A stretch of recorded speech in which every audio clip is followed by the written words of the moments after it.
وہاں کیا کمی ہے آپ کو؟ وہاں تو اکثریت ہے، یہاں آنے کی کیا ضرورت ہے؟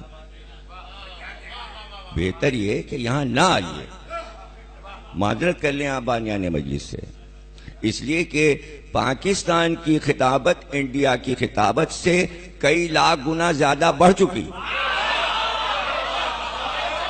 اب وہاں خطابت نہیں رہی، اور آپ تو خیر بنیادی طور پہ خطیب تھے ہی نہیں،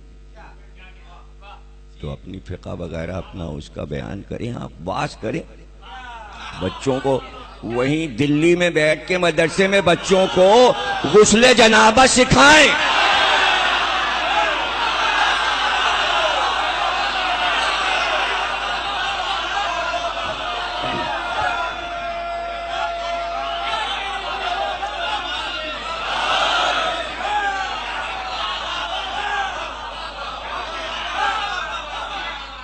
فقی سے لغزش ہو جاتی ہے، اور فقیوں کی غلطیاں تاریخ شیعت میں لکھی ہوئی ہیں کہ کہاں کہاں غلطی کی، فقہ کرنے میں غلطی ہو جاتی ہے، اس لیے کہ فقی معصوم نہیں ہوتا، فقی معصوم نہیں ہوتا، صرف معصوم ہے، اور سارے انسان خطا کا پتلا۔ آئیے بھائی پتن ادھر بیٹھ جائیں، اوپر بیٹھ جائیں۔ تو یہ خواہ یہ مسئلہ چھیڑنا، دیکھیے فضیلت کیا ہے، فضیلت کیا ہے؟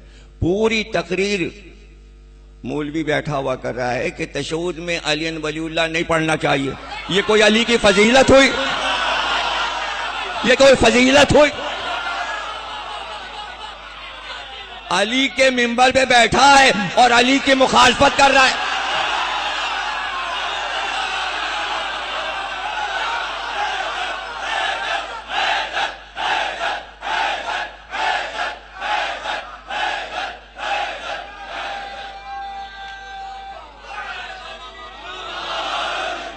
علی کا نمک کھا رہا ہے اور نمک حرامی کھا رہا ہے۔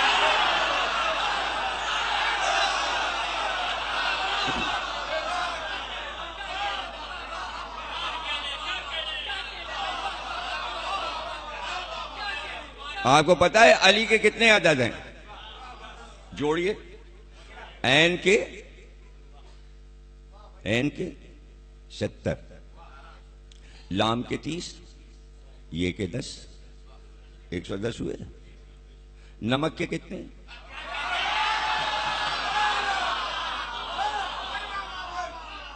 جتنے نمک کے ہیں اتنی علی کے ہیں۔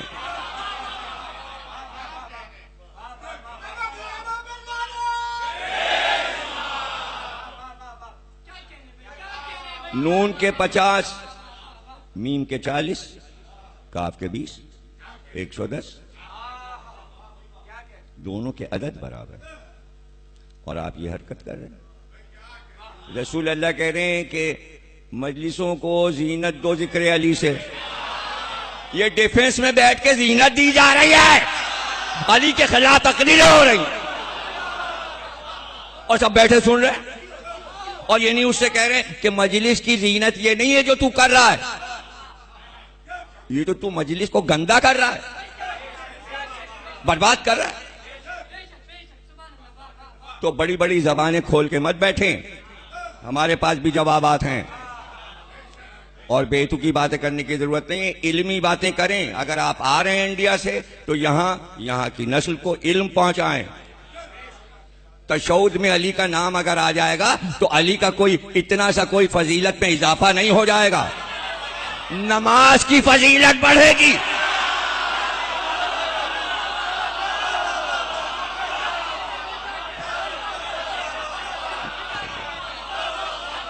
فقی ہیں، یہ نہیں پتا کہ تشہد جو ہے وہ واجب نہیں ہے، بغیر تشہد کے بھی نماز ہو سکتی ہے، علی کے بغیر نہیں ہو سکتی۔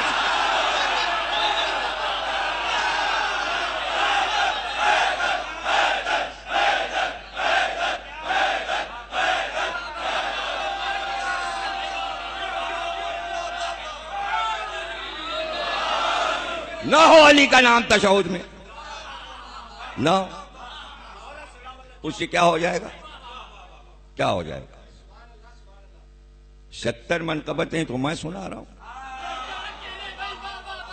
آیت اللہ شیخ صدوق نے لکھی ہے. آیت اللہ شیخ صدوق ہیں یا آپ ہیں؟ آیت اللہ شیخ صدوق ہیں. شیخ صدوق آپ سے بڑے ہیں. آپ شیخ صدوق سے بڑے نہیں ہیں.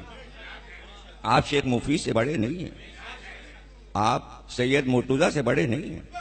آپ علامہ ہلی سے بڑے نہیں ہیں. تو بڑے بڑے لوگ کیا فضیلتیں لکھ رہے ہیں علی کی، اور آپ وہیں پڑے ہوئے ہیں مینڈھک کی چال سے. زمانہ کہاں پہنچ گیا، دور کون سا ہے. آپ یہی لیے بیٹھے ہوئے کہ جیسے کوئی نماز آپ کی میراث ہے، آپ نہیں ہونے دیں گے. یا ہونے دینے کا مسئلہ ہی نہیں ہے. یہاں تو مسئلہ یہ جو کچھ ہے اور تھا اس کو نکالنے کا مسئلہ ہے. نکالنے کا مسئلہ ہے. کتابیں پڑھیں، مطالعہ کریں. رسول اللہ نے مسلسل تشہد میں علی ولی اللہ پڑھا. جناب فاطمہ زہرا بھی پڑھتی تھی تشہد میں علی ولی اللہ. امام حسن بھی پڑھتے تھے، امام حسین بھی پڑھتے تھے. اچھا، اب امت کو یہ نام نہیں پسند تھا، نکال دیا. اذان سے بھی نکال دیا، تشہد سے بھی تو امت میں آپ ہیں یا ملت جعفریہ میں ہیں؟ اگر امت میں ہیں تو جائیے علی کا منبر چھوڑیے،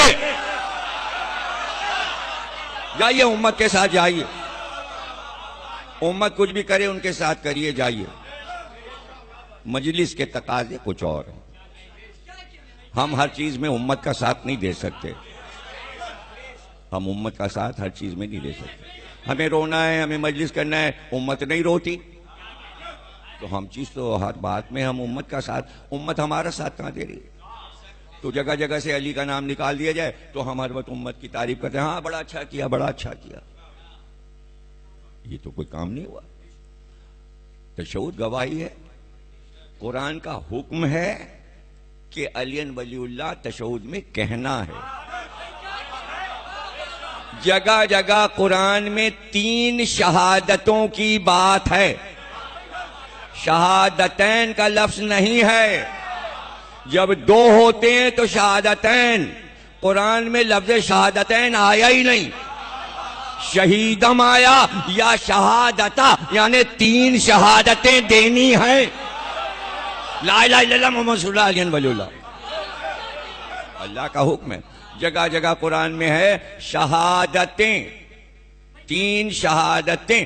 چھپاؤ نہیں، تینوں کا اعلان کرو. غور سے قرآن کو پڑھیں، بے تکی بات نہ کریں. نماز میں اضافے کی بات نہیں ہو رہی. اضافے کی بات نہیں ہو رہی ہے. آیت اللہ خمینی سے پوچھا گیا کہ تشہد میں علی ولی اللہ پڑھیں؟ انہوں نے کہا جہاں چاہے علی کہہ دو.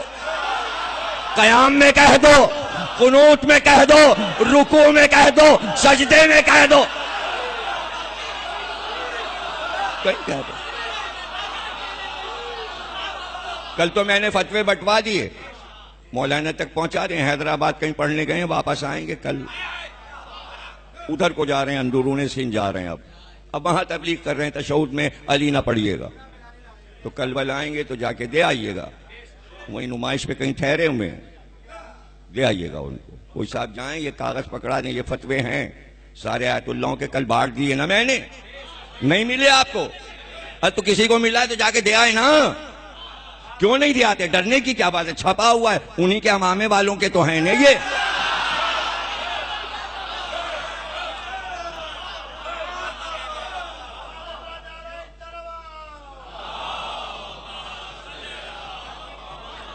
کوئی فن کسی کو ذرا سا آ جاتا ہے، ذرا سا، تو وہ اترانے لگتا ہے. ہاں تم دے آؤ.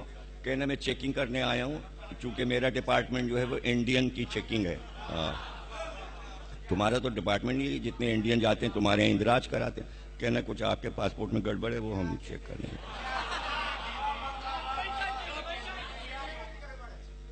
ہاں وہ تو ہے.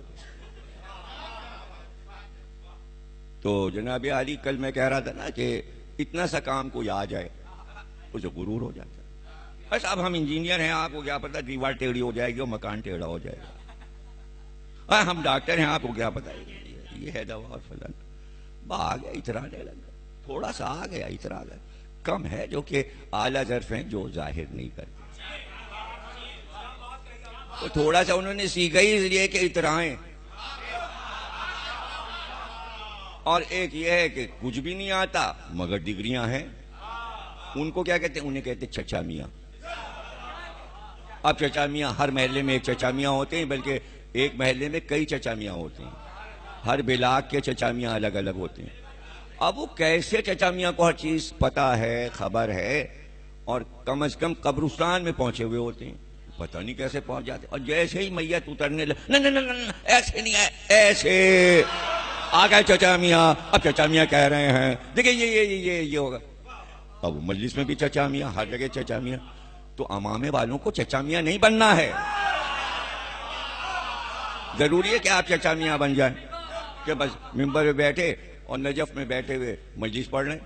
بھائی مجلس آپ کا کام نہیں ہے، تقریر آپ کا کام نہیں. واز کریں، واز. خطیب الگ ہے، واعظ الگ ہے، مجتہد الگ ہے، اس کا کام ہے فتویٰ دینا. ہماری فیلڈ ہے تقریر کرنا، فضائل مسائل پڑھنا ہمارا کام ہے، ہمارے سپرد کیا گیا ہے.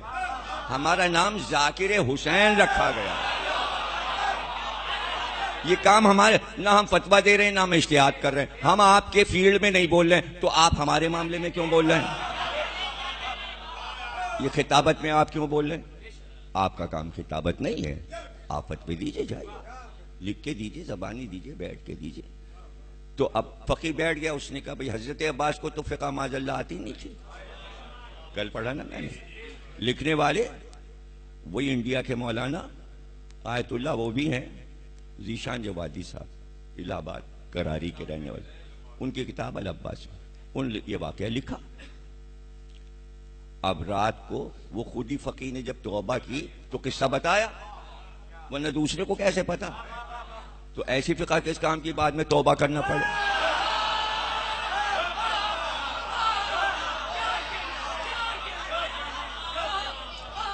اب رات کو سوئے تو دیکھا حضرت عباس کھڑے ہیں خواب میں، اور یہاں نام سن کے لرزہ طاری ہوتا ہے نہ کہ وہ سامنے آ جائیں. تو حضرت عباس نے ڈانٹ کے کہا یہ جو تو نے فقہ سیکھی ہے یہ کس کا علم ہے دیا ہوا؟ کہنے لگے باب العلم علی کا دیا ہوا علم. کا علی کا علم پا کے 1400 سال کے بعد تو مجتہد اور فقیہ بن گیا. میرے باپ کا علم لے کے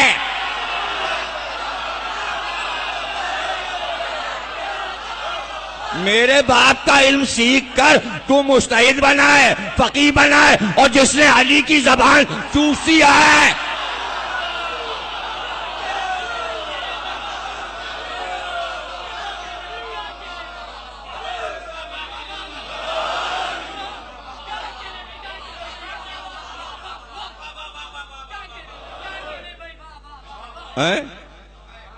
علی کی گود میں پلنے والے.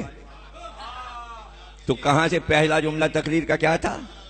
علی کے گھر والوں کو فضیلتیں دے دی گئیں.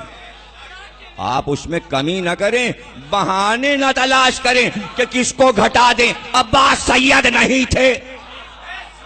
آپ پہ وحی آئی، آپ کو کیسے پتا؟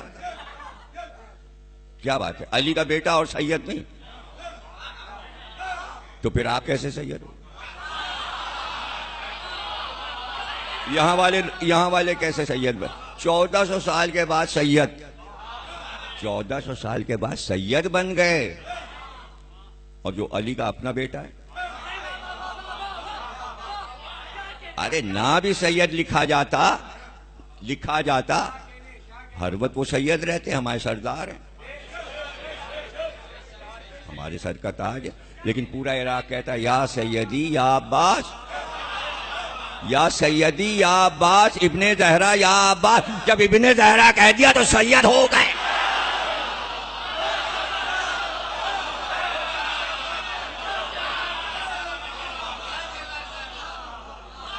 یہ پیچھے تمہارے ایک لڑکا بیٹھا ہے جو ٹوپی لگائے ہوئے، یہ دیکھو، یہ خوب مجلس میں واہ واہ کرتا ہے، اور کل غائب ہو گیا. پرسوں تھا. تو اس کو کہنا کہ یا تو آؤ نہیں، اور آؤ تو پابندی سے آؤ، اس لیے کہ ہر ایک پہ پڑتی ہے نظر. اب وہ جگہ ہوتی ہے خالی، جو ناغہ کرتا ہے نا تو اس کو نظریں ڈھونڈی کہاں گیا. ایک تو سارے لوگ اپنی جگہ بدلتے ہیں سوا بھائی پتن کے، وہ بیٹھتے ہیں کھمبے کے پاس. اس میں ایک خاص بات ہے کہ جگہ اپنی مقرر کرنی، یہ نہیں روز جگہ چینج. اب ہمیں روز اپنی نظروں کی سیٹنگ کرنی پڑتی ہے. اب اس میں مجلس بھی پڑھ رہا ہوتا ہوں، یہ بھی سوچا کہ یہ جو ہیں پرسوں وہاں بیٹھے تھے اور کل یہاں بیٹھے تھے اور آج یہاں بیٹھے ہیں اور وہ غائب تھا. یہ اتھر جگہ بدلتے ہیں. ایک سوا دیباج کے کہ یہ تو سامنے بیٹھتا ہے جون آگے. نہیں مظاہر صاحب آپ اپنی بات نہ کریں، آپ تو ظاہر ہیں. مظاہر کیا معنی ہے؟ ظاہر. اور جب بعض لوگوں سے میں نے کہا تم کدھر تھے، کہہ رہے وہ دیر ہو گئی تھی تو وہاں تھے. ارے میں نے کہا جیسے جاوید پھلانگ کے آتے ہیں تم بھی پھلانگ کے آؤ، جگہ اپنی جگہ پہ پہنچو، اس میں کوئی حرج نہیں. میں جب 5 سال کا تھا چاہے جتنی مجلس میں دیر ہو جائے، چونکہ میں بالکل ممبر کے سامنے بیٹھتا تھا، یہ میں نے اپنی عادت بنائی ہوئی. کوئی پڑھے. اچھا آپ دیکھیں 5 سال کا تھا نا میں، تو میں آگے جاتا تھا. تو 1976 میں جب میں لکھنؤ گیا تو ایک بڑے میاں چھڑی لے کے، ارے بھائی ضمیر کہاں ہیں؟ لوگ علامہ صاحب یہ ہیں. ارے نہیں وہ ہمارے لیے تو ضمیر ہے. سب نے کہا کیوں بھائی؟ وہ علامہ صاحب ہیں پاکستان سے آئے ہیں. نہیں ہمارے لیے ضمیر ہے. کیوں؟ کہنے وہ 5 سال کے تھے، جناب کی مجلس میں آتے تھے تو میں گود میں لے کے انہیں آگے بٹھاتا تھا. یہ ان کی ڈیوٹی تھی، وہ بتانے آئے تھے. اب ظاہر ہے لوگ کھڑے ہو کے 5 سال کے بچے کو جگہ تھوڑی دیں گے، تو وہ جانتے تھے یہ مجلس کے شوقین ہے تو وہ گود میں لے کے آ گئے. وہ دن آج کا دن میں آگے بیٹھا ہوں، ہمیشہ میں سب سے آگے بیٹھا. اور مولانا قلب حسین صاحب کبن صاحب کی مجلس میں جب سب سے آگے بیٹھتے تھے تو وہ سامنے بیٹھے ہوتے تھے. اچھا اس شوق میں بھی آگے بیٹھتے تھے کہ جناب قریب بیٹھے ہوئے ہیں تو جناب کہتے تھے چپکے چپکے کہتے ہیں وہ سلام پڑھ رہا ہے، سلام پڑھنے والا آگے تو بیٹھے ہو رونا پڑے گا. تو پہلے کہتے تھے رونا پڑے گا مصائب میں. تو پھر جب کہہ دیا جناب نے تو رومال منہ پہ لگا کے پھر تو دوڑے مار مار کے مصائب میں بے ہوش ہوئے جا رہے ہیں. تو رونا، فضائل پڑھنا، مصائب پڑھنا بچپن سے زیر منبر بیٹھے تھے. اب زیر منبر ہو گئے تو زمین سے منبر پہ کیسے آ گئے؟ یہ کون کرتا ہے؟ کس کے اشارے پہ ہوتا ہے؟ اللہ کا نام ہے رفیع الدرجات، درجوں کا بلند کرنے والا. تو اللہ نے دیکھا کہ بھائی یہ ہمارے علی کے فضائل پہ بڑی تعریفیں کرتا ہے، جھومتا ہے، درود پڑھتا ہے، اس کو تھوڑا سا درجے بلند کر دو. 1 2 3 چوتھے درجے پہ پہنچ گیا، زمین سے یہاں تک. لکھنؤ کا ممبر ہو تو 5ویں زینے تک آ گئے. 4 ہی کا ہے یہ، تو 1 چھوڑنا ہے. 4 میں 1 چھوڑا تو تیسرے پہ آئیں گے. 7 زینوں کا ہے تو 2 چھوڑیں گے تو 5 پہ آئیں گے. رفیع الدرجات اللہ کا نام ہے، جس کا درجہ بلند کر دے. کیسے بلند کر دے؟ بلند کر دیا. دنیا میں کوئی انسان نہیں گزرا چاہے وہ نبی ہی کیوں نہ ہو، اس نے اپنی زبان سے یہ نہیں بتایا کہ میری تعریفیں کیا ہیں.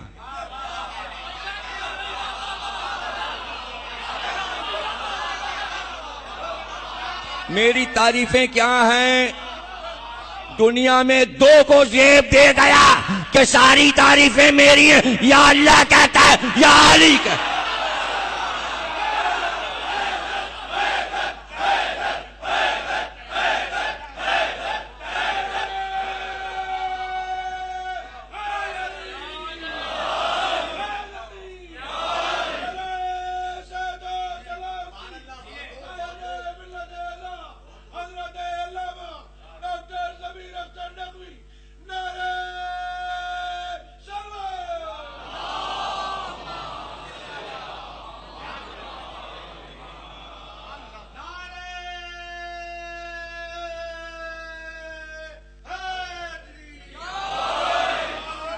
مولا علی فرماتے ہیں 23ویں فضیلت میری یہ ہے. کل ہم 22 پر تھے، 23ویں فضیلت ہماری یہ ہے کہ رسول خدا نے مجھے اپنی حیات میں اپنی انگوٹھی زیرہ اور کمر کا پٹکا عطا کیا اور اپنی تلوار میرے گلے میں حمائل کی، جبکہ آپ کے تمام صحابہ وہاں موجود تھے اور میرے چچا عباس بھی وہیں پر تھے، مگر اللہ نے ان سب کو چھوڑ کر صرف مجھے یہ شرف بخشا، اللہ نے دیا، نبی نے۔ علی کہہ رہے ہیں اللہ نے مجھے یہ شرف بخشا، یعنی اللہ کے حکم پر نبی نے ایسا کیا۔ علامہ ہلی نے، وہ بھی آیت اللہ ہے، پوری کتاب اس پہ لکھی ہے کہ علی کی وراثت کیا ہے، پوری کتاب لکھی ہے وراثت، اس کا نہیں، وراثت کیسے ملتی ہے۔ تو اب رسول اللہ کے پاس کیا تھا، رسول اللہ کی خاص چیزیں کیا تھیں؟ نہ مکان کی بات ہے، نہ زمین کی، نہ باغ کی، نہ دولت کی، نہ پیسے کی، بلکہ سرکار کے وصال کے بعد تو یہ کہا گیا چھوڑا ہی کیا، رسول اللہ نے ترکے میں کچھ چھوڑا ہی نہیں۔ کیسے چھوڑتے، جو تھا وہ زندگی میں کسی کو دے دیا، فدق پاس تھا تو زہرا کو دے دیا۔ اب اس کے بعد کیا کیا تھا، ایک رسول اللہ کی انگوٹھی تھی جس سے آپ مہر لگاتے تھے، جس سے دستخط ہوتی تھی، جس کی وجہ سے پتہ چلتا تھا اللہ کے رسول ہیں، خط لکھا مہر لگا دی، اسی میں مہر لگی تھی، وہ علی کو دے دی۔ اور ایک زیرہ تھی جو جنگ میں پہنتے تھے، اور تلوار تھی۔ یہ سب مسجد میں اعلان ہوا، آ جاؤ بھئی، علی کو رسول اللہ اپنی وراثت آج دیں گے۔ سب جمع ہو گئے، پھر آپ منبر پہ گئے، خطبہ دیا، بلال سے کہا سب سامان لاؤ، سامان سامنے رکھا گیا، پھر رسول اللہ اترے، علی کے ہاتھ میں انگوٹھی پہنائی، کمر میں تلوار لگائی، زیرہ جسم پہ ڈالی، کمر کا پٹکا کمر پہ باندھا، اور اعلان کیا کہ میری تمام وراثتوں کا وارث علی ہے۔ اب سوال یہ ہے کہ اگر کوئی اور رسول اللہ کا وارث بنا تھا تو علی کے پاس آ کے کہتا میں وارث ہوں، انگوٹھی بھی دو، زیرہ بھی دو، تلوار بھی دو۔ پتہ چلا حکومت کے کام کی یہ چیزیں نہیں تھیں، تلوار تو بالکل ہی ان کے کام کی نہیں تھی۔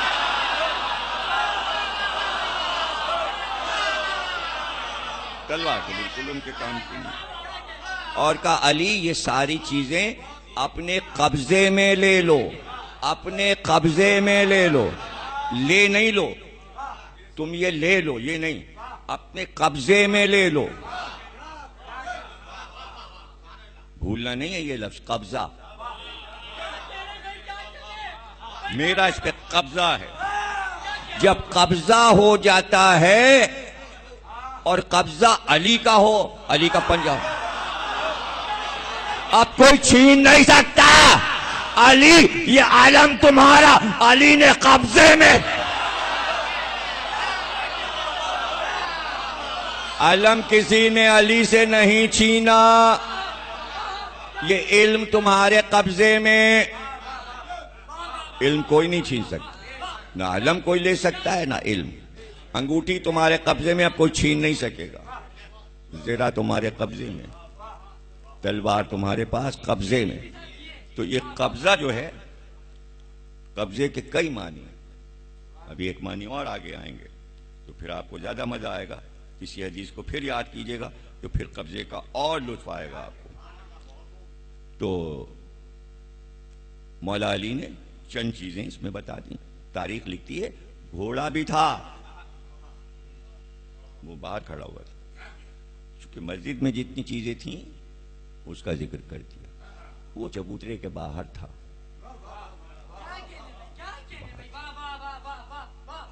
اور کہا گھوڑے پہ بیٹھ جاؤ، ابا، امامہ، قبا سب علی کو پہنا دیا۔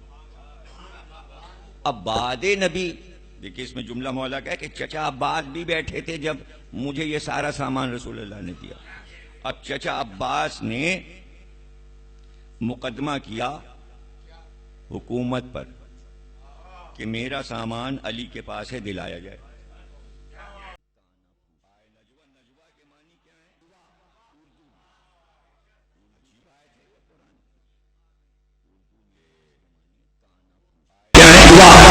کام ہے کانا پھوسی کرنا، کتنے لوگ کرتے ہیں؟ کتنا حرام کام ہو رہا ہے۔ اچھا، اور کوئی بہت ہی مشہور آدمی ہے اور وہ منہ چڑھے تو مجمع کو دکھانے کے، ہم بہت قریب ہیں، آپ لوگ مجمع ہیں، آپ لوگ مجمع ہیں، تو یہ غلط ہے، یہ منع ہے، گناہ ہے۔ اب ہوتا کیا تھا، رسول اللہ بیٹھے آ کے بز میں، سب آ گئے، ایک پیچھے سے آیا کان، پھر دوسرے آئے۔ اب یہ روز ہو رہا ہے، یعنی رسول اللہ خطبہ دے رہے ہیں، آیات سنا رہے ہیں، آیات کی تفسیر کر رہے ہیں، وہ آ رہے ہیں کان میں، کچھ کہا چلے، کچھ کہا چلے گئے۔ اللہ کو غصہ آ رہا تھا،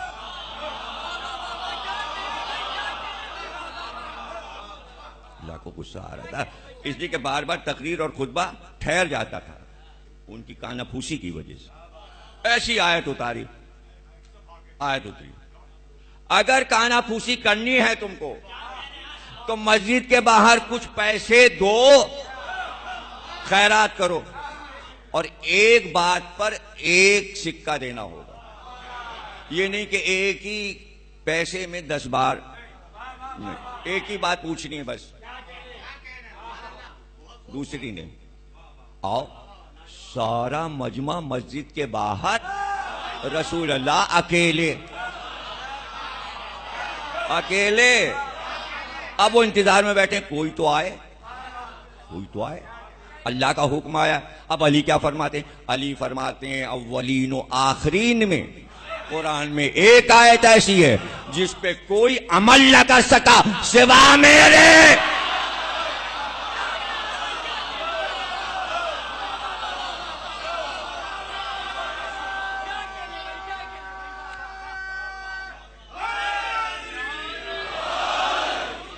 سوا میرے کوئی عمل نہیں کر سکا، اور اس میں کوئی شریک بھی نہیں، کوئی شریک بھی نہیں۔ آئے مباہلہ میں مولا علی کے ساتھ سب شریک ہیں، آئے درود میں پنجتن شریک، آئے مودت میں رسول اللہ بھی شامل، مباہلے میں رسول اللہ بھی شامل۔ اس آیت میں کوئی علی کا شریک نہیں، کوئی شریک نہیں، تنہا یہ آیت۔ اور اہل سنت والجماعت کے بڑے بڑے مفسرین جنہوں نے قرآن کی تفسیر لکھی، زمخشری، بہت بڑے مفسر ہیں، زمخشری، جلال الدین سیوطی، محی الدین عربی، یہ سب بڑے مشہور، امام فخر الدین رازی، 4 بڑے پلر ہیں اہل سنت کے جنہوں نے تفسیر لکھی، بڑے عالم ہیں۔ ان چاروں نے اپنی اپنی تفسیر میں لکھا کہ یہ آیت صرف علی کی شان میں ہے۔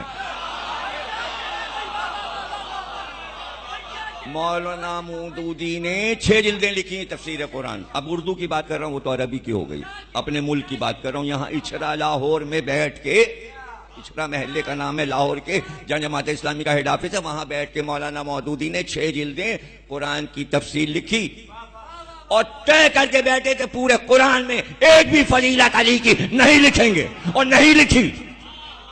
پورے قرآن میں کہیں علی کی کوئی فضیلت، جب یہ آیت آئی مودودی نے کہا یہ آیت تو علی کے لیے آئے۔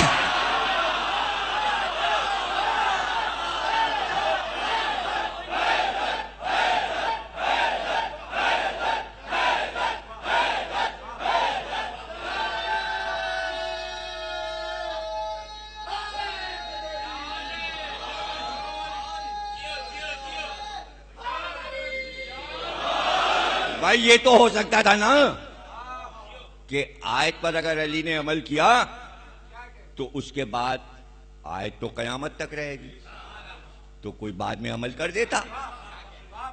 کوئی بھی عمل کر سکتا تھا، آیت موجود ہے، اب بھی کر سکتا ہے، اس وقت کر سکتا ہے، اس دور میں کر سکتا تھا۔ یہ کیا سب کہہ رہے ہیں سوا علی کے؟ تو کسی نے ہمت کیوں نہیں کی؟ اب کہوں کیسے؟ ابھی تو اگلی آیت پڑھنی ہے، ابھی تو واقعہ پڑھا ہی نہیں، ابھی تو تمہید ہو رہی ہے، ابھی تو شرح ہو رہی ہے۔ علی کے ایک فضیلت کی ابتدا ہوئی ہے شرح کی۔ جیسا ہی علی آیت پہ عمل کر چکے، دوسری آیت آئی، ہم نے یہ آیت منسوخ کر دی تاکہ دوسرا عمل نہ کر سکے۔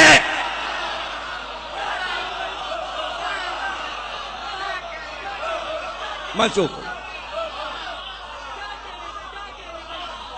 آج آپ کو یہ بھی پتا چل جائے گا کہ ایک آیت قرآن میں منسوخ کیسے ہوتی ہے۔ اسی کے پاس دوسری لگی ہوتی ہے، اس میں اعلان ہوتا ہے پہلی والی آیت منسوخ۔ جب وہ سنائیں گے آپ کے سمجھ میں آ جائے گا۔ تو الگ سے کسی کو کہنا نہیں ہے کہ یہ آیت منسوخ ہے، جب تک وہاں اعلان نہ ہو آیت منسوخ نہیں ہے۔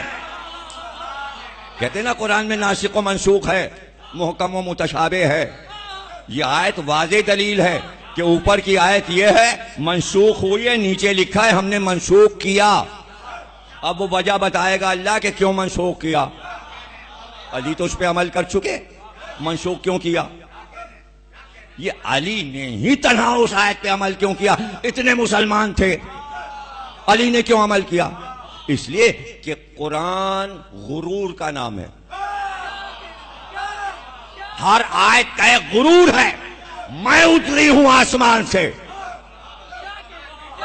میں یہ کہہ رہی ہوں، لہجے سے سمجھو، آیت کہہ رہی ہے میں کہہ رہی ہوں عمل ہو، اور کوئی عمل نہ کرے، آیت کا غرور ٹوٹ گیا۔ علی نے عمل کر کے بتایا قرآن کا غرور میں ہوں۔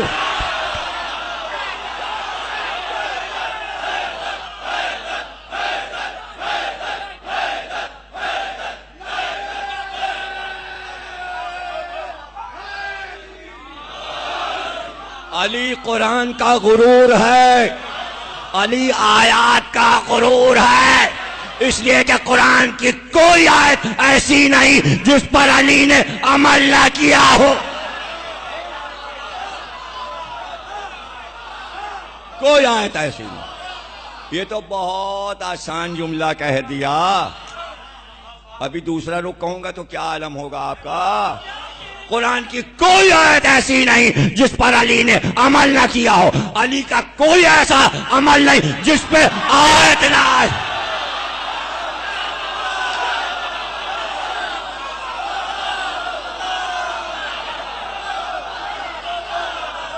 تم سلامت رہو۔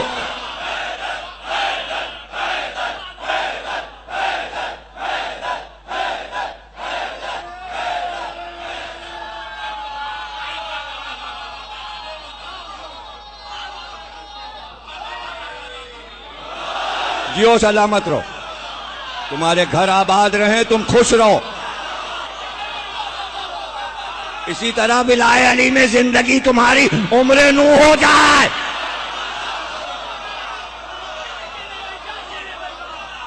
کیوں بھائی؟ آیت پہ کسی اور نے عمل کیوں نہیں کیا؟ فخر الدین رازی نے لکھا عمل کیسے ہوتا؟ اس لیے کہ سب نادار و مفلس تھے، اتنے پیسے نہیں تھے کہ فقیر کو مسکین کو صدقہ دے کر جا کر کان میں بات کرتے۔ تو ایک گروہ تو مسکینوں کا ہو گیا، انہوں نے کہا جو دولت مند تھے وہ اپنی بخالت میں پیسہ دے کے پوچھ، ارے چھوڑو پیسہ خرچ کر کے کیا پوچھنا۔ تو وہ سب بخیلوں کا گروہ تھا۔ اسلام میں دو ہی گروہ تھے، یا غریب تھے یا بخیل تھے۔ بھائی یاد رہے گا، یہ دونوں لفظ یاد ہیں۔ اسلام میں ایک گروہ بخیلوں کا، کنجوسوں کا تھا، ایک غریبوں کا تھا۔ علی امیر تھے، یہ جناب امیر تھے، ادھر بخیل تھے، یہ سخی بادشاہ۔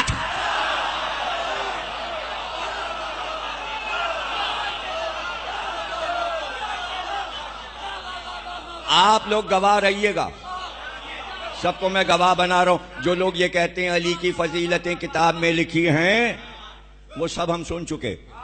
میں ایک ایک فضیلت میں 50 فضیلتیں نکال کے دکھا رہا ہوں. اس کے کیا معنی ہے؟ یعنی فضیلتیں علی کی بڑھتی جاتی ہیں، اللہ بڑھاتا جا رہا ہے. یہ تو کسی کتاب میں نہیں لکھا ہے کہ وہ بخیل تھے اور یہ غریب تھے اور یہ امیر تھے. علی قرآن کا غرور تھے، یہ تو کہیں نہیں لکھا. یہ تو سب میں کہہ رہا ہوں. میں اسی میں نقطے نکال کر بتا رہا ہوں کہ علی کی ایک فضیلت میں 1,00,000 فضیلتیں اللہ نے چھپائی ہیں. ڈھونڈنے والا ہو نکال کے لائے. جیسے سمندر میں سے موتی جاتا ہے پیراک نکال کے لاتا ہے، معرفت کس کا نام ہے؟ معرفت کہتے ہیں سمندر کی تہ میں غرق ہو جانا. جب تک ولایت علی اور فضائل میں غرق نہیں ہوگے، موتی ہاتھ کیسے آئیں گے؟ معرفت میں ڈوب جاؤ تاکہ فضیلت میں فضیلت ڈھونڈتے جاؤ. مسجد خالی ہو گئی، سب باہر سڑک پر. مولا علی کو رسول اللہ نے بلایا کہ علی یہ آیت آئی ہے. اللہ کہتا ہے نجواکم، اگر کانا پوسی کرنی ہے کان میں تو کچھ صدقہ دو. یا علی کیا مقرر کیا جائے؟ سب پر کیا مقرر کیا جائے؟ حضرت علی نے کہا 1 درہم. ارے علی یہ بہت زیادہ ہے، یہ نہیں دے پائیں گے. یہ رسول اللہ اور علی میں باتیں ہو رہی ہیں مسجد میں.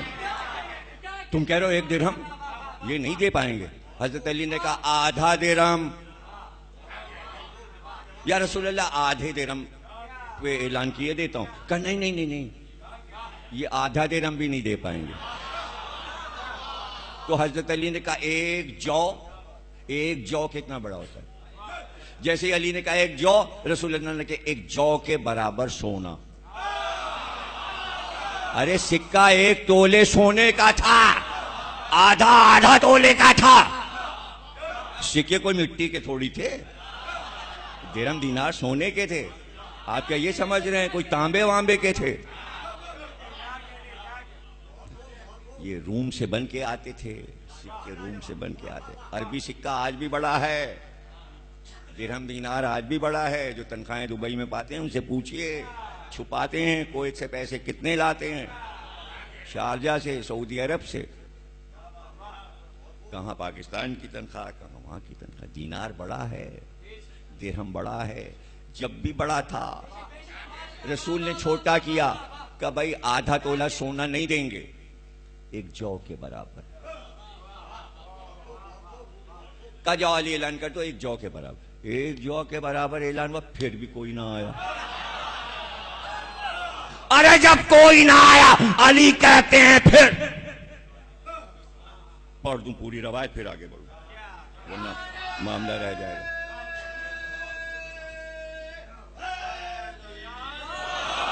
فرمایا کہ سورہ مجادلہ کی آیت 12 آئی تو میرے پاس، پہلے مولا کا قول پڑھ دوں پھر میں پڑھتا ہوں. تو میرے پاس 1 دینار تھا، مولا فرماتے ہیں، جسے میں نے 10 درہم کے عوض تبدیل کرا لیا، جسے آپ بولتے ہیں کھلا چھٹا. 100 کا نوٹ جب آپ کھلائیں گے 10 کے کیا نوٹ ملیں گے؟ 10. علی نے 1 دینار کھلایا، 10 درہم مل گئے، تبدیل کرا لیا علی نے. لہذا میں جب بھی آپ سے سرگوشی کرنے مسجد میں جاتا تو اس سے پہلے 1 درہم صدقہ کر دیتا، جبکہ باخدا مجھ سے پہلے یا میرے بعد آپ کے کسی صحابی نے ایسا نہیں کیا. تو اس پر اللہ نے یہ آیت نازل کی.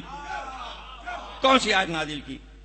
اشفقتم ان تقدموا بین یدی نجواکم صدقات فَإِذْ لَمْ تَفْعَلُوا وَتَابَ اللَّهُ عَلَيْكُمْ. یہ ہے مجادلہ کی 13ویں آیت. اب ترجمہ پڑھ دو. کیا تم لوگ منسوخ ہو رہی آیت؟ پہلی آیت منسوخ ہونے جا رہی ہے. دیکھیں کیسے منسوخ ہوتی ہے. کیا تم لوگ اس بات سے ڈر گئے کہ کان میں بات کرنے سے پہلے خیرات کر لو؟ جب تم اتنا سا کام نہ کر سکے تو خدا کی قسم اب تم اپنے گناہ سے توبہ کرو۔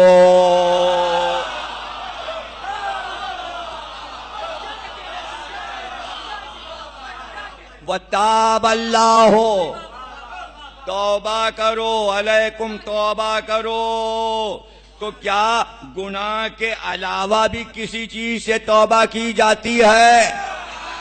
جب میں توبہ کرنے کو کہہ رہا ہوں تو گناہ کی تو توبہ ہوگی، یہ کوئی ثواب تھوڑی ہے۔ آیت منسوخ ہو گئی، گویا علی نے جو فضیلت لی وہ نہ کر کے مسلمان گناہ میں مبتلا ہو گئے اور سب کو توبہ کرنی پڑی۔ تب تک پیسے نہیں تھے تو خوب کانا پھوسی ہو رہی تھی۔ اب جناب علی ابھی پھر واپس آئیں گے تو مولا علی کہتے ہیں کہ میں مسجد کے باہر نکلا اور میرے پاس 1 دینار تھا، جو میں نے مزدوری کی تھی وہ اس دن کا دینار تھا۔ میں نے اسے توڑا لیا، اس کے 10 درہم میں نے کر لیے۔ ایک ایک درہم باہر فقیر کو دیتا، صدقہ نکالتا اور پھر مسجد میں جاتا اور ایک سوال رسول اللہ سے کرتا، وہ جواب دیتے۔ جیسے ہی 10واں سوال میرا ختم ہوا آیت آ گئی رسول اللہ منسوخ۔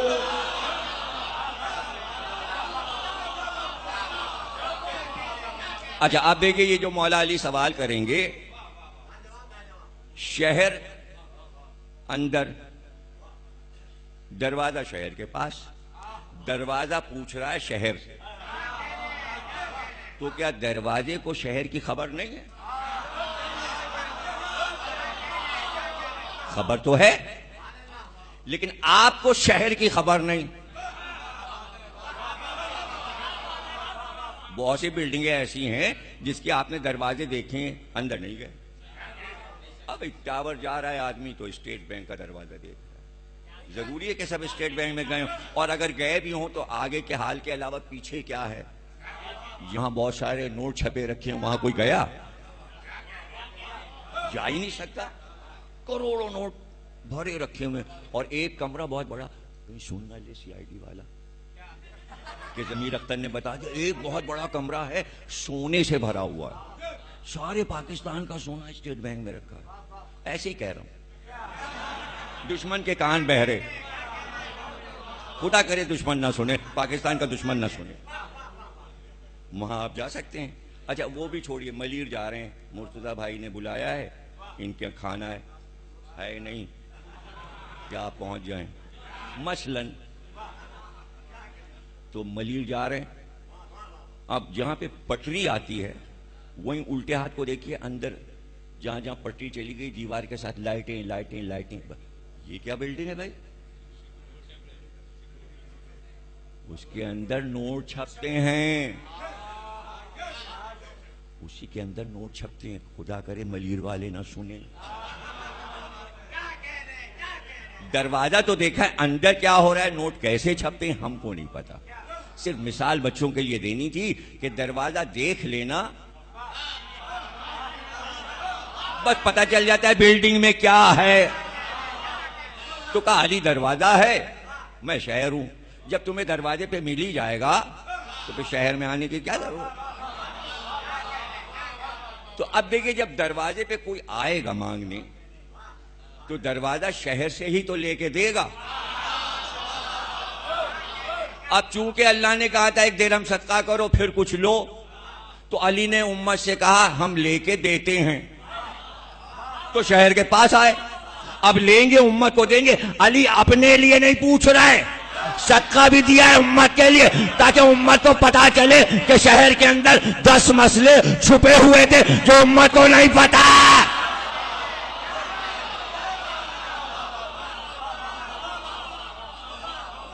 امت کو نہیں پتا، امت کے لیے مولا اپنے اتنے پیسے خرچ کر رہے ہیں۔ آپ ہٹائیے 1 دینار رکھوا دیجئے کسی کے پاس کہ یہ مہدی کو دے دینا، وہ ہم لوگوں کو دے دے گا، ان کے لیے کیوں خرچ کر رہے ہیں؟ ہم میں بڑھ جاتا، مگر باہری رسول اللہ کی امت کسی احسان کو نہیں مانا. علی نے 1 درہم دیا. فرماتے ہیں، اب یہ اس حدیث جتنی میں نے پڑھ دی مولانا سے مختصر سنایا. میں آپ کو، اور ویسے اگر بہت تفصیل چاہیے تو میری کتاب ابھی چھپ کے آئی ہے، اشرا جامع سبتین کا پہلا اشرا، معصومین کا علم لسانیات. اس کی تیسری تقریر میں نے اسی آیت پر 1.5 گھنٹے کی تھی، جو اب نہیں کر سکتا کچھ اب. اور ویسے دوسری تقریر لاہور میں کی تھی، وہ معراج خطابت کی جلد میں چھپی ہوئی ہے. دونوں تقریریں اسی آیت پر ہیں، اور یہ تیسری تقریر ہے جس میں پھر اسی آیت پہ تبصرہ کر رہا ہوں. سب میں وقفہ ہے 10 سال 15 سال کا. تو علی فرماتے ہیں کہ میں نے 1 درہم دیا اور مسجد میں آیا. اب رسول اللہ اکیلے بیٹھے ہیں تو سامنے بیٹھ کے بھی بات ہو سکتی ہے، چونکہ آیت کا حکم تھا صدقہ دے کے کان میں بات کرو. نجواکم، کان میں بات کرو. علی آئے، پہلو میں رسول اللہ کے بیٹھے، جھک کے کان میں چپکے سے کہا، یا رسول اللہ وفا کیا ہے؟ پہلا سوال شروع ہو رہا ہے، یا رسول اللہ وفا کیا ہے؟ 1 درہم کا سوال ہے، 1 درہم کا سوال ہے. یا رسول اللہ وفا کیا ہے؟ رسول اللہ نے کہا لا الہ الا اللہ. زمانے کو پتا ہی نہیں تھا وفا کے کیا معنی ہیں. یہ کہہ رہے ہیں پاکستان کا مطلب کیا، جس میں وفا ہی نہیں ہے. پہلے وفا کے معنی تو جانو بھائی. لا الہ الا اللہ کے معنی وفا، وفا کے معنی لا الہ الا اللہ. اس کا کیا معنی ہے؟ جب ساری روحوں کو عالم ذر میں بلایا، الستو بربکم، کیا میں تمہارا رب نہیں ہوں؟ سب نے کہا لا الہ الا اللہ. اب جب یہاں آئے تو وفا بدل گئی غداری میں. کوئی بت پوجنے لگا، کوئی عزا کو، کوئی لات کو، کوئی حبل کو. لا الہ چھوڑ دیا، بے وفائی کی اللہ سے، لا الہ سے. اب سمجھ میں آیا وفا کیا ہے؟ جو لا الہ کہہ دے اس نے وفاداری کی. وقت نہیں کہ میں تفصیل میں جاؤں اور وفا کو سمجھاؤں. ایک پوری تقریر کیپٹن فاروق کے گھر پہ وفا کے معنی میں کر چکا، ریکارڈ موجود ہے، اسے آپ سن سکتے ہیں. وفا اور لا الہ اور وفا کے معنی. علی کہتے ہیں میں باہر آ گیا، اور پھر میں نے باہر آ کے 1 اور درہم صدقہ کیا. صدقہ کر کے میں اندر داخل ہوا. پھر میں رسول اللہ کے قریب آیا، کان میں نے کہا یا رسول اللہ فساد کیا ہے؟ یا رسول اللہ فساد کیا ہے؟ رسول اللہ نے کہا کفر و شرک. زمین پر جتنا فساد برپا ہے وہ کفر و شرک کی وجہ سے. اگر سب لا الہ کہہ لیتے تو فساد ہی نہ ہوتا. جھگڑا کیا ہے؟ کفر و شرک کا جھگڑا ہے. جہاں جہاں شرک ہے وہ مسلمانوں سے لڑ رہے ہیں، جہاں جہاں کفر ہے وہ مسلمانوں سے لڑ رہے ہیں، اور انہیں لڑا رہے ہیں، اور یہ بھی آپس میں لڑ رہے ہیں. اگر کفر و شرک ختم ہو جاتا تو فرقے بھی ختم ہو جاتے. فرقے تو بنی کفر و شرک سے. تو انہوں نے کہا فساد کیا؟ علی نے کہا فساد کیا؟ رسول اللہ نے کہا کفر و شرک ہے. علی کہتے پھر میں باہر گیا اور میں نے پھر 1 درہم صدقہ کیا. پھر میں مسجد میں آیا اور میں نے آ کے رسول اللہ کے کان میں آ کے کہا حق کیا ہے یا رسول اللہ؟ رسول اللہ حق کیا ہے؟ کہ یا علی اسلام اور قرآن اور تمہاری ولایت.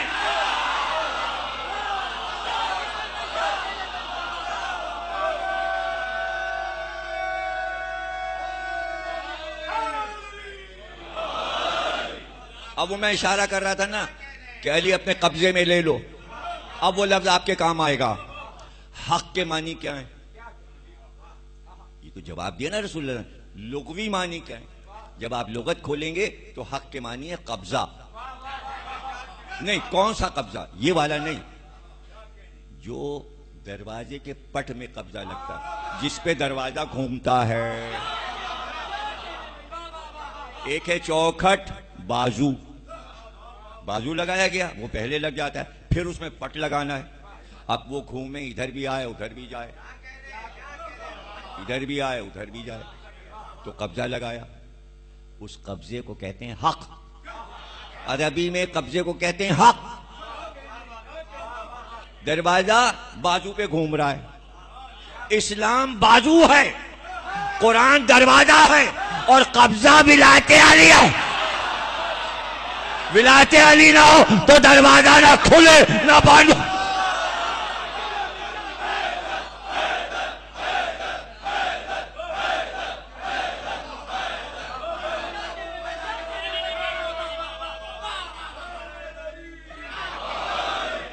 میں باہر آیا، میں نے 1 درہم اور صدقہ دیا، اور پھر میں اندر گیا. پھر میں نے رسول اللہ کے کان میں پھر ایک سوال کیا، یا رسول اللہ ہیلا کیا ہے؟ ہیلا کیا ہے؟ کہ ہیلے کو ترک کر دینا.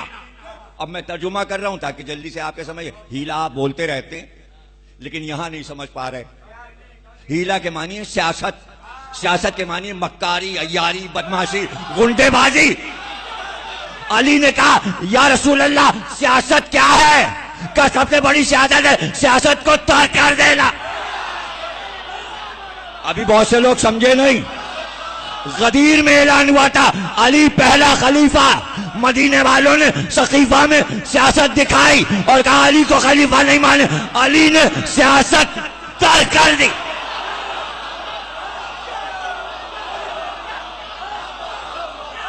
سیاست کا جواب سیاست ترک کر دی. سب سے بڑی سیاست ان کی سیاست چھوٹی ہو گئی. وہ سمجھے ہم نے خلیفہ بنا لیا، علی کو چھوڑ دیا. علی نے کہا ایسی تیسی میں جاؤ، اور سمجھے بھی نہیں کہ یہ کیا ہے. اس لیے کہ علی کو پتا ہے اگر تلوار نکال کر سب کو ماروں گا تو پھر سیاست بن جائے گی. رسول اللہ نے کلیجے سے لگا کے رکھا جن کو، علی نے مار ڈالا. پھر علی قاتل ہو جاتے. حالانکہ علی نے لاکھوں مارے پھر بھی قاتل کوئی نہیں کہتا. مجاہد کہتا ہے، کل ایمان کہتا ہے، غازی کہتا ہے، قاتل کوئی نہیں کہتا. لیکن ان کو مارتے علی ان کے قاتل تھے. ہائے مظلوم مارے گئے، علی نے مار ڈالا. سب کا ماتم ہوتا، پھر آپ کی عزاداری نہ ہوتی، ان کی عزاداری.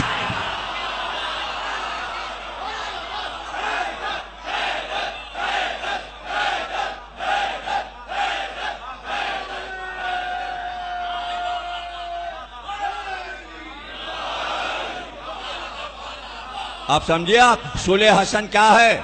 چڑھائی کی ہوئی تھی حسن پر کہ ہم آپ کو حکومت نہیں کرنے دیں گے. سیاست ہو رہی تھی حسن کے ساتھ. کہا لے یہ تخت اور یہ لے تاج، سیاست کو ترک کر دیا، اب تو چلا لے. اب تک لعنت ہو رہی.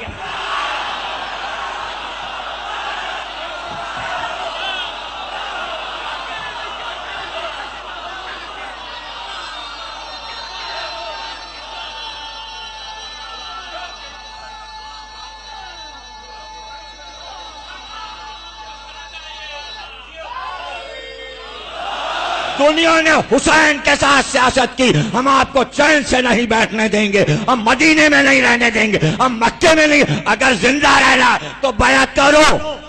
حسین نے سیاست ترک کر دی. نہ بدلہ لیا، نہ شام پہ حملہ کیا، نہ لشکر بنایا، نہ کوفے کے قلعے پہ حملہ کیا. کہ سر کاٹ لو آ کے. سیاست ترک کر دی. یزید پہ لعنت. حسین کا بات.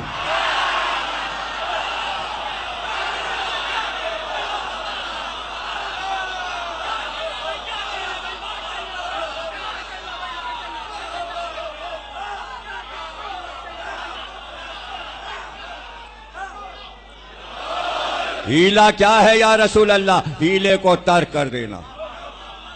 ہیلے کو ترک کر دینا. علی نے کہا کہ میں باہر آیا، میں نے 1 اور درہم صدقہ کیا، 5واں درہم صدقہ کیا. پھر مسجد میں گیا، کان میں رسول اللہ کے پوچھا یا رسول اللہ مجھ پہ کیا فرض ہے؟ مجھ پہ کیا فرض ہے؟ کہ حلال کھاؤ اور سچ بولو. امت کو بتایا جا رہا ہے علی کے ذریعے حلال کھاؤ اور سچ بولو. ایک ہی جگہ دونوں نمونہ دکھا دوں. سورہ فجر میں آیت آئی یتیم کا مال نہ کھاؤ حرام ہے. حلال کھاؤ حرام نہ کھاؤ. یتیم کا مال کھانا حرام ہے. سیدہ ابھی تو یتیم ہوئی تھی, ان کا فدیہ کھا گئے.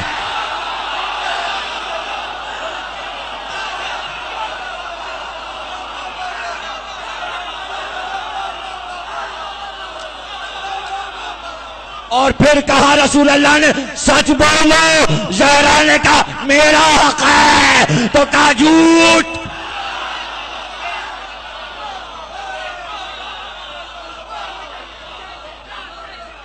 تم سلامت رہو, تم خوش رہو. 5واں درہم بھی علی خرچ کر چکے. کہتے ہیں میں باہر آیا, پھر میں نے 6واں درہم صدقے کیا اور فقیر کو دیا. اور پھر میں آیا اور میں نے رسول اللہ کے کان میں کہا یا رسول اللہ میں اللہ سے کیسے دعا مانگوں, کیسے دعا مانگوں؟ رسول اللہ نے کہا صدق و یقین کے ساتھ. صدق و یقین کے ساتھ. یقین نہیں تو دعا قبول نہیں. ہر عمل صدق و یقین کے ساتھ ہے. آپ جو عمل کر رہے ہیں صدق و یقین کے ساتھ, اس لیے آپ کے اس عمل میں 1400 سال میں بریک نہیں آیا. زمانہ مٹ گیا, تمہارا یہ عمل نہیں مٹا. تو جہاں یقین نہیں تھا, شک تھا, معاشرہ قائم نہ رہ سکا.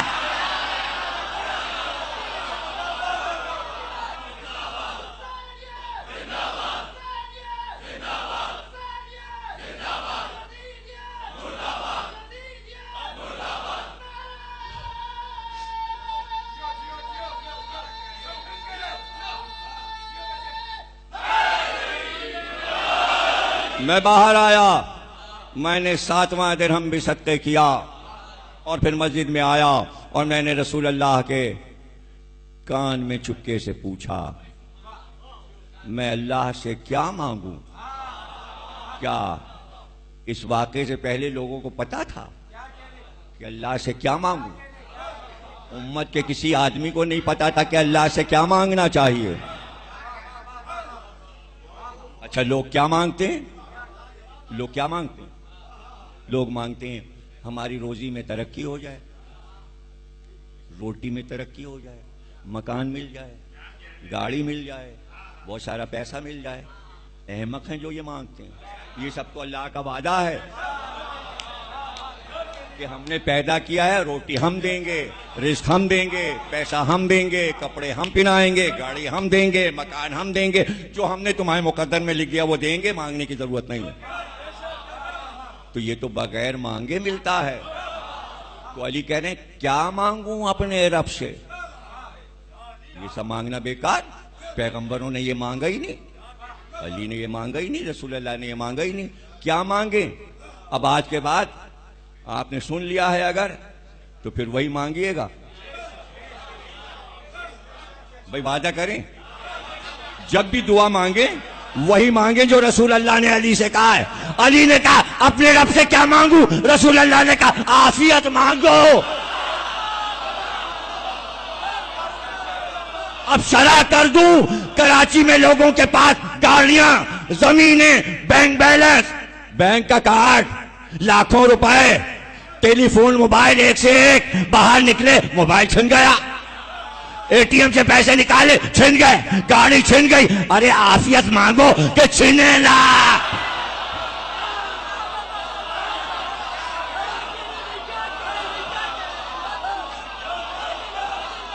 پاکستان میں کوئی عافیت بھی مانگ رہا ہے, چیزیں مانگے چلے جا رہے ہیں, اور موبائل اور موبائل. ارے اللہ سے مانگو عافیت. عافیت کا خیر و عافیت رہے.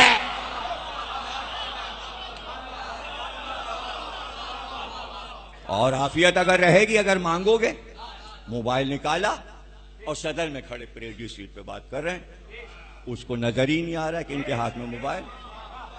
عافیت نے پردے ڈال دیے, گاڑی لیے یوں چلے جا رہے ہیں, جن جن جن. ارے اس کو گاڑی نہیں نظر آ رہی, عافیت جو مانگ لی. بھائی تو عافیت کی بھی تو شرط ہے. اللہ کہہ تو رہا ہے عافیت مانگو, مگر شرط کیا ہے عافیت کی؟ نادے علین مزار الرس.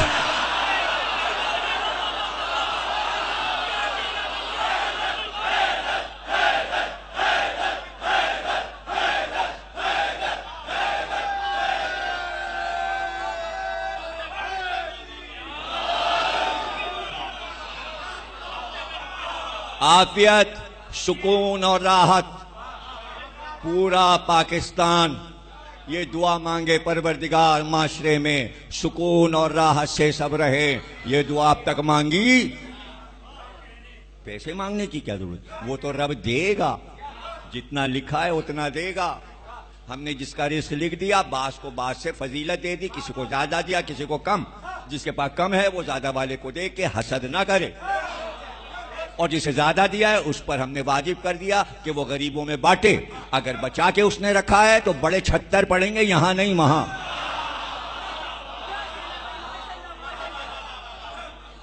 میں باہر آیا, میں نے 8واں درہم, فقیر کے تو مزے آ گئے.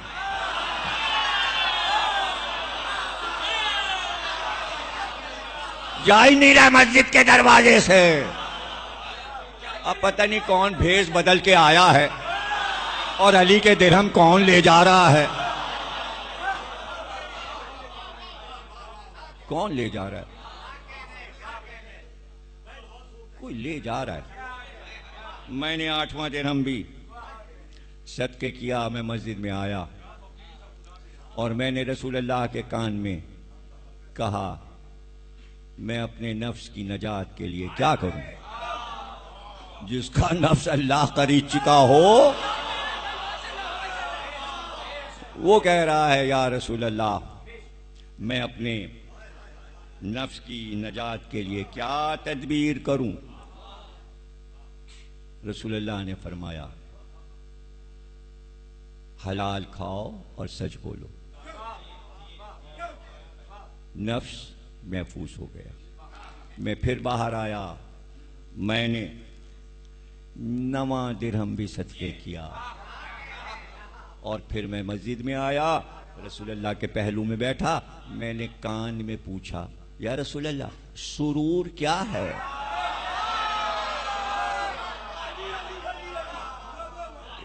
یا رسول اللہ سرور کیا ہے؟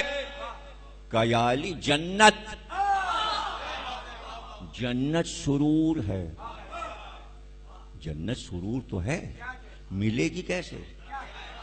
پتھر نے تو پہلے ہی بول دیا ہم سے پہلے, علی علی پہ جنت ملے گی تب سرور آئے گا. جو سرور, جملہ سن لو چونکہ یہ پہلے بول پڑے تو نیا نقطہ بنانا پڑا.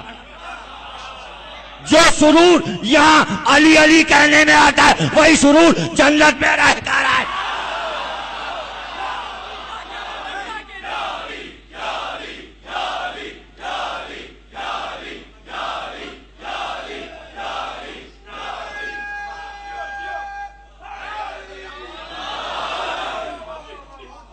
میں باہر آیا اور میں نے 10واں درہم بھی صدقے کیا, اور صدقے کر کے میں پھر مسجد میں آیا, اور مسجد میں آ کر میں رسول اللہ کے پاس بیٹھا.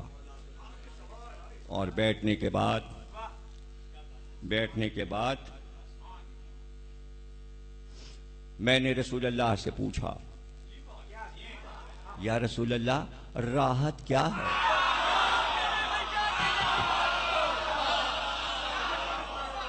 راحت کیا ہے؟ کہ یا علی مرضی رب. راحت کیا ہے؟ رسول اللہ نے کہا مرضی رب. ادھر یہ سوال ختم ہوا, ادھر آیت آئی منسوخ. ارے فضیلت علی دے رہا ہے پروردگار تو ضروری ہے جو باہر ہیں ان کی مذمت کی جائے. پتہ چلا ہر آیت میں تولا ہے تو تبرہ بھی ہے.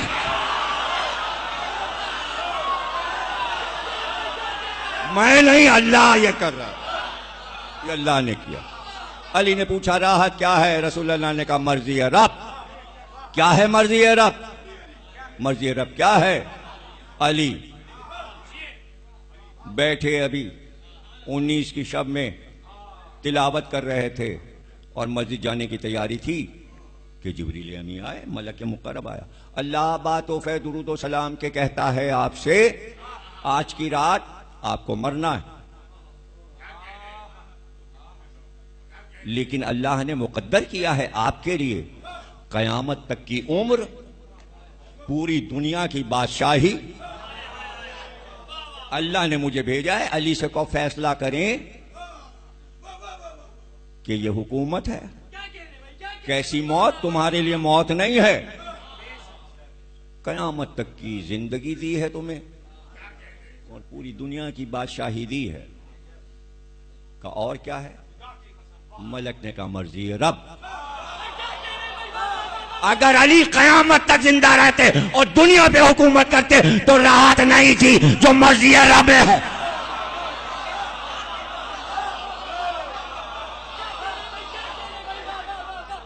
شب عاشور حسین مصلی پہ آئے، ابھی رات کی ابتدا تھی اور تسبیح و تقدیس شروع کی تھی، ملک آیا اور مصلی کے سیدھے ہاتھ پہ کھڑا ہوا کہ اللہ بات تحفہ درود و سلام کے کہتا ہے حسین کے لیے پوری دنیا کی فتوحات اور بادشاہی لکھ دی گئی، کل تم تلوار نکالو گے تو تلوار کی نوک پہ پوری دنیا کو فتح کرو گے، عرب کیا، عراق کیا، شام کیا، جہاں چاہو نکلتے جاؤ، ملک فتح ہوتے جائیں گے، اور پھر ہم اس پر حکومت کرنے کے لیے تمہاری زندگی قیامت تک کی لکھ رہے ہیں۔ حسین نے کہا اور؟ اس نے کہا مرضی رب۔ مرضی رب۔ تو اب آپ بتائیے کہ اگر آپ لوگ ہوتے مشیر حضرات تو حضرت علی سے مولا پوری دنیا کی حکومت لے لیجئے، اور پھر کون رہے گا؟ آپ ہی زندہ رہیں گے قیامت تک۔ مسئلہ راحت کا ہے، سکون کا ہے۔ اور اگر کربلا میں ہوتے مولا کل تو فتوحات ہے، اللہ مدد کرے گا، فرشتوں کے لشکر آئیں گے، آپ فتح کریں گے، حضرت عباس جنگ کریں گے، سب تو فاتح آپ کے ساتھ ہیں اور دنیا کی حکومت ہو جائے گی، قصہ ختم، یہ دنیا کہاں رہے گی، یہ دشمن کہاں رہیں گے، آپ فاتح ہو جائیں گے۔ مرضی رب، سکون، راحت۔ کیسی راحت؟ اگر ادھر کا لے لیتے تو پھر کیا ہوتا؟ ارے بھئی قیامت تک کی عمر ہے، لیکن آیت بھی تو ہے کل نفس ذائقۃ الموت، ایک دن تو مرنا ہے۔ ارے قیامت تک کی عمر ہے، اس کے بعد بھی تو انتقال ہے، تو راحت کہاں ہے؟ راحت کہاں ملی؟ مرنا ہے اور چھوڑ کے جانا ہے۔ فائدہ لاکھوں برس کی حکومت، لاکھوں برس کی زندگی، اور پھر تکلیف کہ چھوڑ کے سب جا رہے ہیں۔ راحت کہاں ملی؟ مرضی رب، شہادت بھی دے دی اور قیامت تک کی زندگی بھی لے لی۔ کہ اللہ کو اعلان کرنا پڑا شہید مردہ نہیں ہے۔ آپ سمجھے مرضی رب کیا ہے؟ حسین کو شہادت دے کے راحت ملی۔ کیوں؟ اس لیے کہ گوشوارے عرش ہیں، حدیث ہے جہاں پہ تشریف فرما ہے وہاں سے اپنے شیعوں کو عزاداری کرتے دیکھتے ہیں، اور حدیث میں یہ ہے کہ اس طرح ایک ایک کو پہچانتے ہیں جیسے کوئی اپنے بیٹے کو پہچانتا ہے، ایک ایک عزادار کو شکل و صورت سے پہچانتے ہیں۔ ارے کتنے عزیز ہو تم حسین کو، اگر میں بیان کروں اللہ تو فضائل پہ فضائل ہوں کہ کیا ہے فضائل، اور صرف حسین کو تھوڑی، جو میرے بچے کے لیے اتنی قربانیاں دے رہا ہے، راتوں کی نیند، اپنا آرام، اپنا چین، ماتم، رونا، فرش پہ بیٹھنا، تو حسین تو خوش ہیں دیکھ کر، اور ماں دعائیں دے رہی میرے حسین کے عزادار۔ جملہ سن لو، جب زہرا کو تم اتنے عزیز ہو تو عباس کتنے عزیز ہو۔ میرے حسین کا ناصر ہے، میرے حسین کا علمدار ہے۔ آپ کو پتا ہے عباس نام کیسے رکھا گیا؟ جب بی بی کی وفات کا زمانہ سیدہ بی بی کا قریب آیا تو حسن اور حسین کو بلا کے کچھ وصیتیں کی، اور حسین سے کہا کہ جب میرا بیٹا عباس دنیا میں آئے گا تو حسین سب سے پہلے تم اسے گود میں لینا اور پیار کر کے کہنا کہ میری ماں زہرا تجھے سلام۔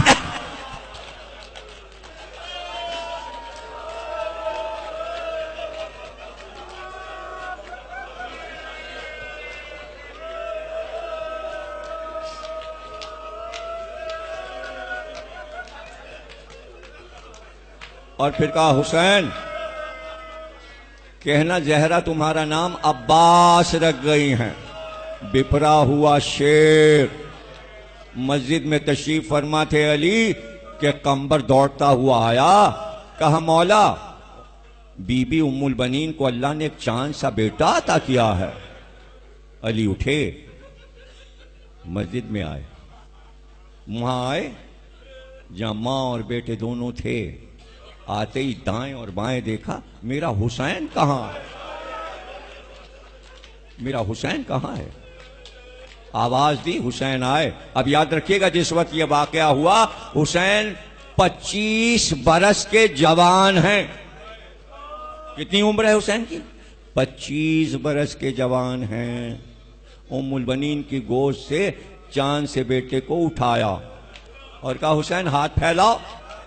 حسین نے ہاتھ، 25 برس کے بھائی نے ہاتھ پھیلائے۔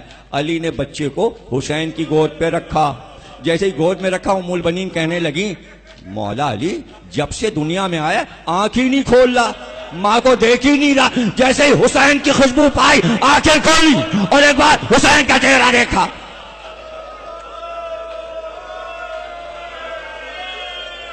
اب جو آنکھیں کھولی تو چاند جیسا چہرہ اور نکھر گیا، تو علی نے فوراً کہا حسین کچھ نام رکھا؟ کچھ نام رکھا؟ تو ایک بار چہرے کو دیکھ کر کہا بابا ماں نے صحیح کہا تھا، یہ تو شیر لگتا ہے، عباس۔ علی نے کہا بس آج سے ہم نے ان کا نام عباس رکھ دیا، یہ عباس ہو گئے۔ اتنا پیار، 25 برس کا بھائی چھوٹے بھائی کے لیے مثل باپ ہوتا ہے، ایسے لاڈ سے پالا حسین نے جیسے رسول اللہ نے علی کو بچپن میں پالا تھا۔ یہاں رخساروں پہ پیار، کبھی گلے پہ پیار، اور زیادہ تر آستین الٹ کر بازوؤں کو چھو۔ اور پتہ ہے کیا کہتے؟ جب ام البنین کہتی حسین یہ بازو کیوں چومتے ہو، تو کہتے بڑے پیارے بھرے بھرے بازو ہیں، کچھ نہیں بتاتے تھے۔ کتنے بھرے بھرے بازو ہیں، چمکتے ہیں اس کے بازو۔ آسان نہیں ہے 10 دن مصائب میں حضرت عباس، ایک دن پڑھا جاتا ہے، میں 10 دن کا وعدہ کیے بیٹھا ہوں کہ علی کے ساتھ فضیلت، عباس کی فضیلت، میں فضیلت کے مصائب محفوظ ہو رہا ہے آپ کے وسیلے سے، لکھا جائے گا، چھپے گا، زمانہ آپ کو دعا دے گا۔ آپ نے پڑھوایا ہے، آپ نے پسند کیا ہے، آپ حصے دار ہیں، آپ حصے دار ہیں، ثواب میں برابر کے حصے دار ہیں آپ۔ تاریخ میں لکھ جاتا ہے، سارے اشرے میرے چھپ رہے ہیں، روز تھوڑی سی فضیلت عباس کی، اور پھر سینے پہ سلا لیتے، باتیں کرتے پیار کی اور سینے پہ سلا لیتے، عباس سو جاتے۔ اتنا آرام ملتا تھا حسین کے سینے پر، وہ تو جب غافل نیند ہو جاتی تو جدا کر کے ماں کے پاس پہنچا ہی آتے۔ اب عباس سال بھر کے ہو گئے، اب عباس 2 سال کے ہو گئے، اب عباس 3 سال کے ہو گئے۔ جیسے ہی 4 برس کے ہوئے پیروں پیروں چلنے لگے، پیچھے پیچھے پیچھے پیچھے، ادھر حسین عباس پیچھے، ادھر حسین پیچھے۔ حسین کھڑے ہوئے، اللہ اکبر، عباس پہلو میں کھڑے ہو گئے، اللہ اکبر۔ حسین سجدے میں گئے، عباس سجدے میں گئے۔ حسین باہر آ گئے، غلام نے کہا بہت لوگ آپ کا انتظار کر رہے ہیں، عرضیاں لے کر آئے ہیں، درخواستیں لے کر آئے ہیں، مسائل لے کر آئے، کرسی رکھیے آپ کی تشریف فرما ہوئی۔ روز حسین گھر سے نکلتے کرسی پہ تشریف فرما ہو جاتے، لوگ باری باری آتے عرضی دیتے، ہمارا یہ مسئلہ ہے، ہم کو یہ پریشانی ہے، ہمارا یہ مسئلہ ہے۔ حسین سب کے مسئلے حل کرتے، امام تھے نا زمانے کے۔ لیکن جب عباس 4 سال کے ہو گئے، لوگوں نے دیکھا حسین کرسی پہ بیٹھے ہیں اور 4 سال کا بچہ شیر کی طرح پہلو میں جیسے شیر۔ اب پورا مجمع آنے والوں کا اس دن سے جب اس شیر کو دیکھا کہ حسین کے پہلو میں، تو پتہ چلا پہلے اجازت لینی ہے۔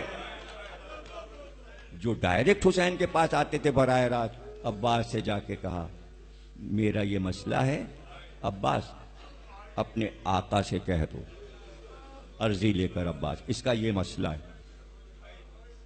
بڑے ہو گئے، 9 برس کے ہو گئے، ارے 16 برس کے جوان ہو گئے، قد و قامت نکالا۔ اب تو کچھ اور ہی بات ہے، اب صرف پہلو میں تھوڑی کھڑے ہیں۔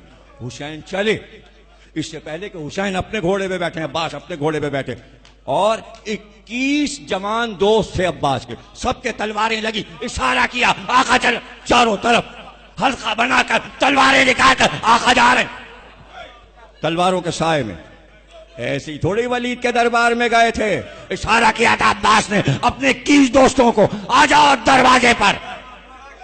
تو ٹہل رہے تھے عباس، حسین اندر تھے، اسی لیے سمجھایا تھا عباس تم لوگ یہیں ٹھہرو، علی اکبر یہیں ٹھہرو، میں بات کر کے آتا ہوں۔ ہاں اگر آواز بلند ہو جائے میری تو پھر اجازت ہے آ جانا۔ اب عباس کے 21 سپاہی اور خود شیر جیسے عباس اور 3 بھائی اور 12 وہ بھائی جنہیں 18 کہا جاتا ہے، حسن حسین کو ہٹائیے تو 16، اور سب جوان، اور تلواریں بنی ہاشم کی اور علی اکبر جیسے جوان اور اونو محمد اور قاسم اور ان کے بھائی، اور تلواریں کھچی ہوئی۔ اور ایک بار کا سر اتار لے، مروان نے کہا، حسین نے کہا تیری مجال، حسین کے سر کی بات کرے، آواز بلند ہو۔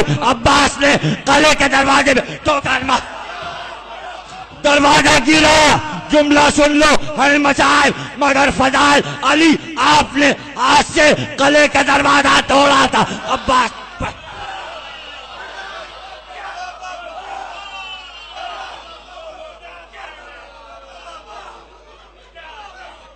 دروازہ کس کا تھا؟ اس دروازے پہ یزید لکھا تھا، اس نے حسین کے علمدار نے دروازے پہ ہاتھ لگانا حرام سمجھا، اس نے تو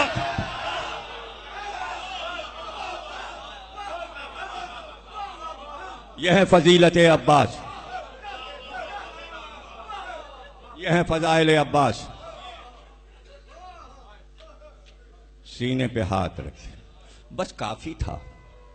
حسین سینے پہ ہاتھ رکھنے، جلال عباس کا رک جاتا تھا۔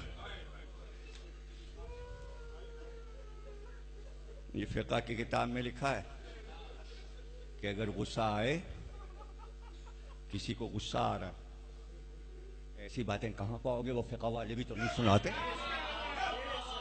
جو کام کی باتیں وہ نہیں بتاتے۔ علی ولی اللہ تشہد میں نہ پڑھو، یہ کوئی کام کی بات ہے؟ کام کی بات یہ، سامنے والے کو غصہ آئے اور آپ اس کے غصے سے بچ نہیں پا رہے، امام صادق نے فرمایا فوراً اس کو چھو لو، غصہ ختم۔ تو پھر جلال کیا ہے؟ غصہ اور ہے، جلال اور ہے۔ جلال کو سمجھنا مشکل ہے۔ جل جلالہ ذو الجلال والاکرام، وہ جلال میں آ گیا، کون چھوئے؟ اس لیے عباس کا لقب قرار پایا ذو الجلال والاکرام۔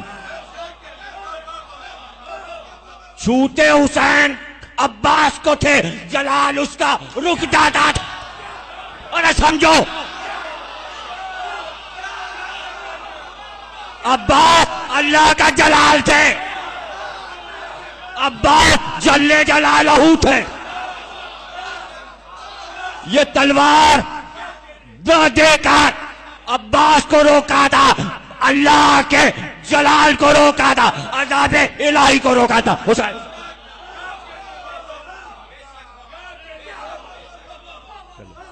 تم سلامت رہو، عباس تمہاری مدد کریں ہر بات.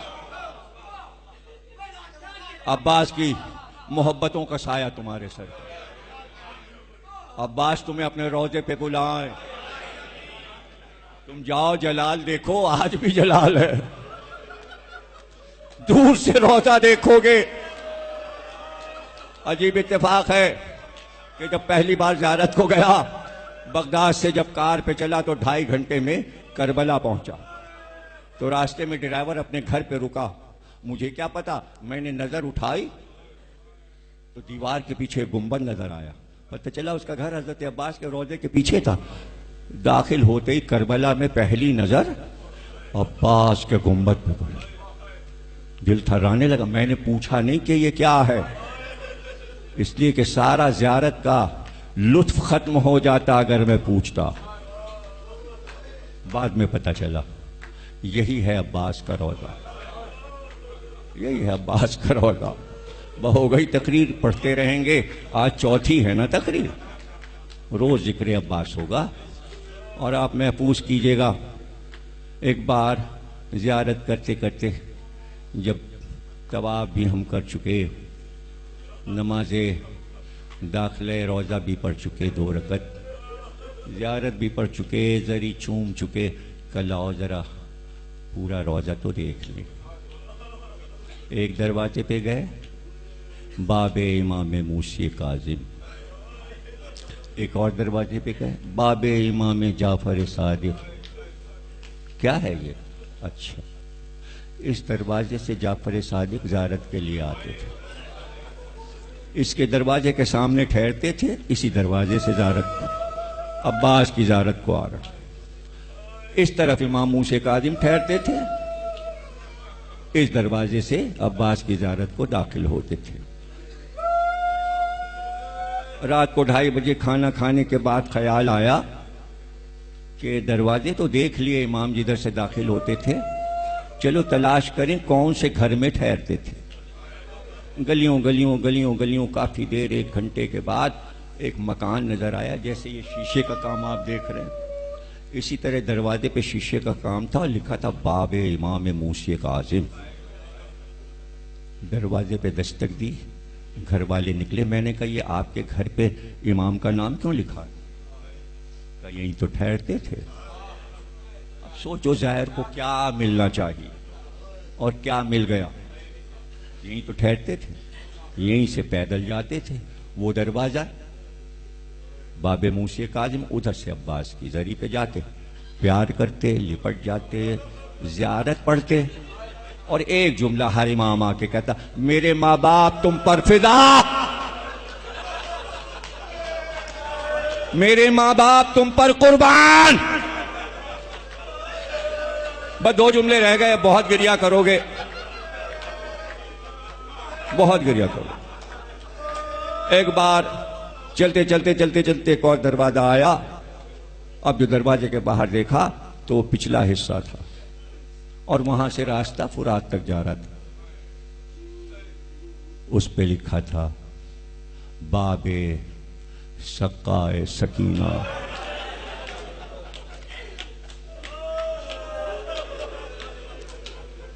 سمجھ میں بات آ گئی کہ یہ فرات کی طرف ہے دروازہ، اس لیے باب سقائے حرم لکھا ہے. حیرانی بڑھ گئی، ایک دروازے پہ جا کر لکھا تھا باب ام البنین.